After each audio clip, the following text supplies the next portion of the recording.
Alright guys, and welcome back. In this video we're going to concentrate on getting the LCD screen set into the front half of the case and making sure that it's leveled. So what I'm going to do to start with is rip myself off a few bits of insulating tape here. These are going to hold the screen for me once we get it centered, and then we can put some hot glue on it, make sure it doesn't move. Okay, so we'll fire the Nomad on here. See, this is all still a butchered mess, but the main purpose of this is to get the screen running, so we can mount it in here and get it leveled. So we'll turn it on here.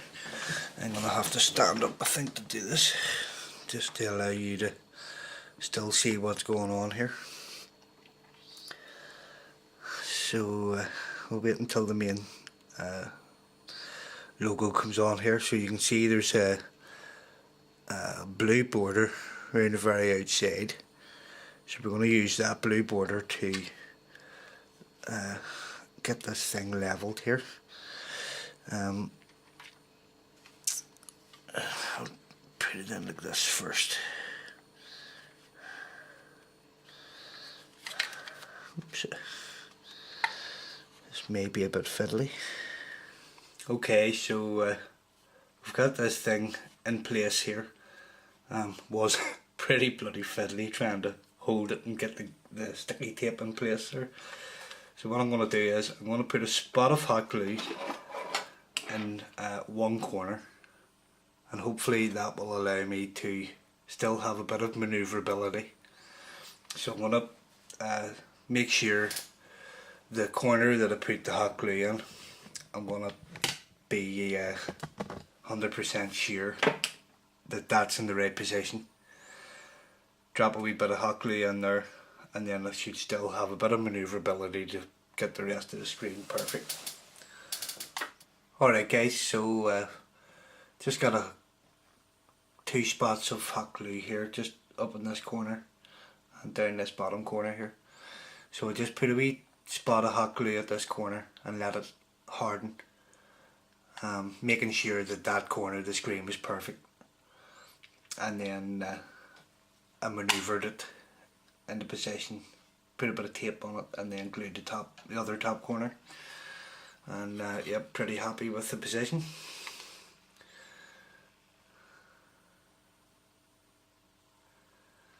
So if I just set the old screen back on again, the screen protector.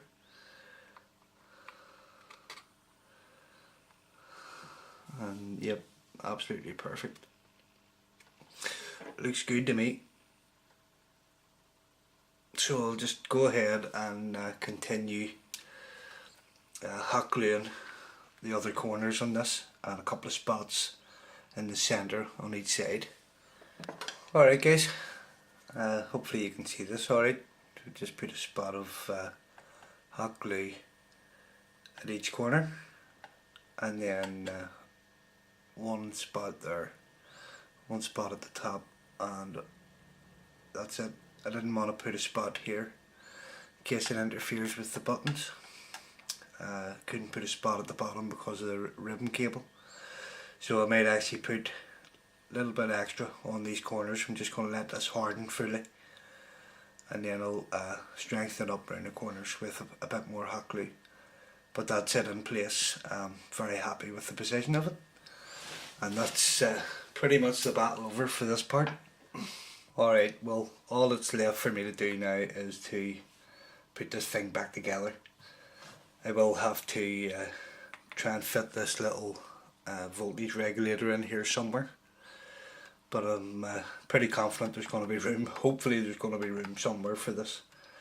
I'm going to have to disconnect all these wires and stuff, shorten everything down, and make it nice and compact so it all fits in, and the two halves of the Nomad fit back together again. Alrighty, so I'm just about to put this thing back together again here. One thing you thought I would make a note of was there's 3 of the screws from the motherboard don't actually go back in anymore because they've screwed into the screen assembly, and because that screen assembly is now removed, there's nowhere for those 3 screws to go. And the little power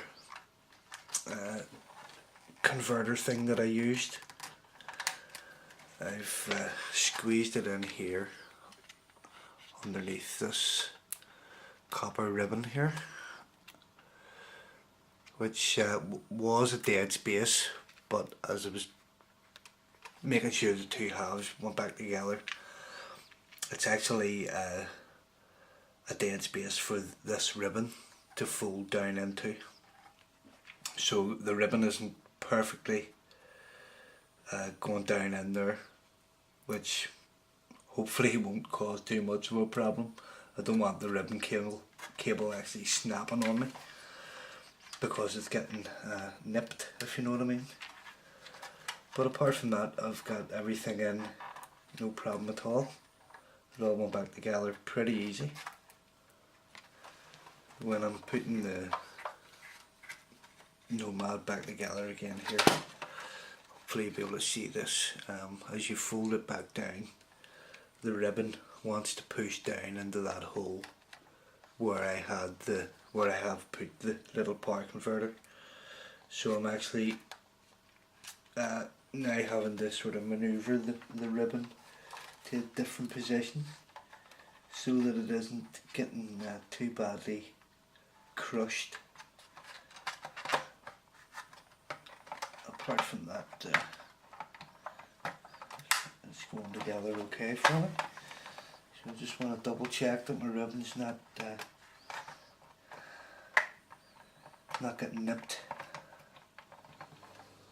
So all that's left for me to do here now is to fit my new screen, my outer screen. So I'll go ahead and peel the back off it here. I'll try and do this quickly before any dust gets stuck to something. Okay, here we go. Give that one last blow out, and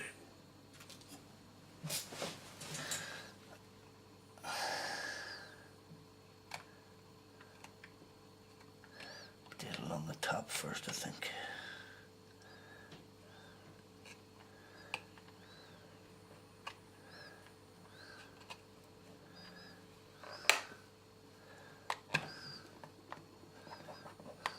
Okay, that's it.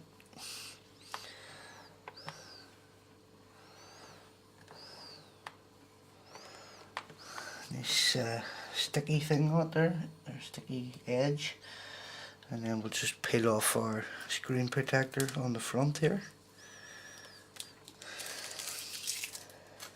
and there she is. Absolutely lovely.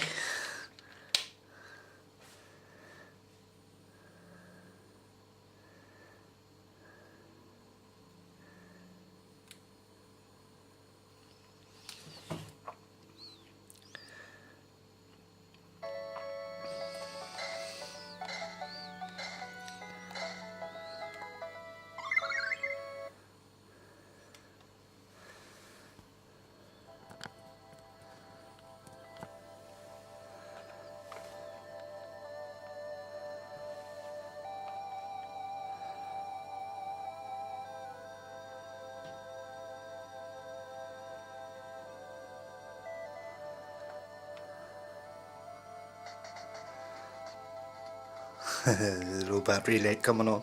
Just run it off a Game Gear battery pack here.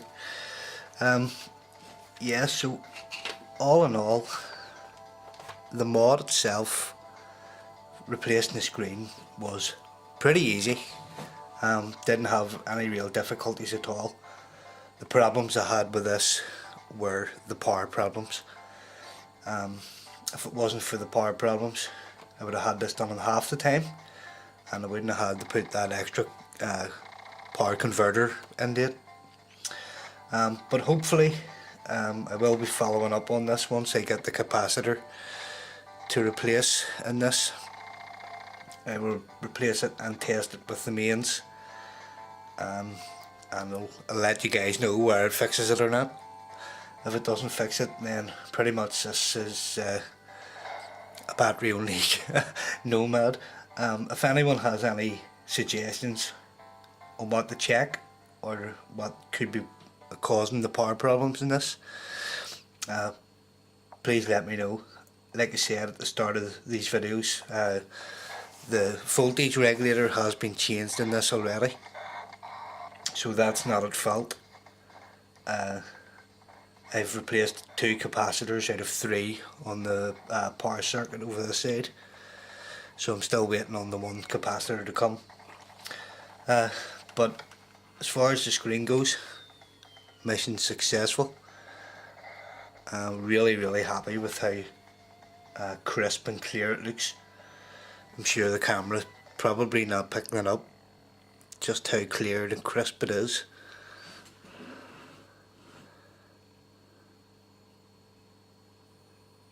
It's absolutely lovely. So that's it, guys. That's the end of these videos for now.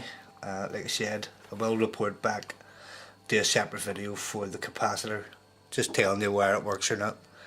Hopefully it will sort it out and I'll be able to run this thing off the mains as well. So as always, I hope you enjoyed watching, and I'll catch you in the next video. Bye for now.